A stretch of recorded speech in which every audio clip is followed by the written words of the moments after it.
Hi everyone, welcome to TYG Trading.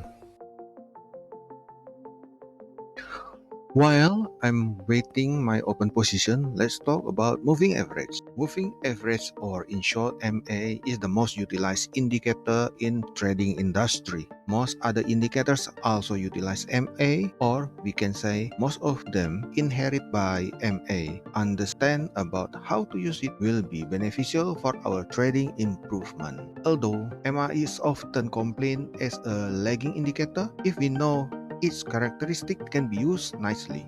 In short, MA will show the average price based on last closing price within chart periodic. So, for example, MA10 means the average of price for last 10 period unit. MA later gets a lot of improvement by having few variants such as extended MA, fractal MA, triple MA, and so on. Which one to use will be depend on how to see the market and which MA does respond the best. Most traders use 1 up to 5 MA as trading guidelines. MA is very effective to show entry point, current trend, and also global trend.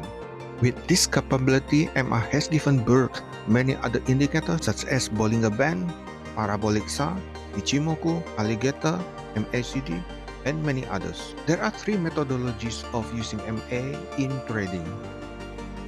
First, as trend indicator by comparing current price and MA line. When price above MA, that means it is an uptrend. When price below MA, that means downtrend. The second is as an entry point when the price crossing MA and closing from the opposite direction.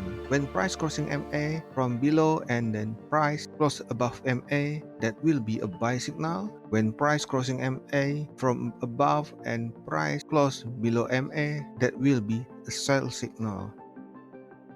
The other way is MA can be used as an entry point when the price touching MA line but it later return back to its previous. There are many other ways to use MA. Later, I will explain more one by one. TYG out. If you enjoy my contents, feel free to subscribe and a like will be very much appreciated as well. You may also leave questions in the comment section. I will try my best to answer honestly.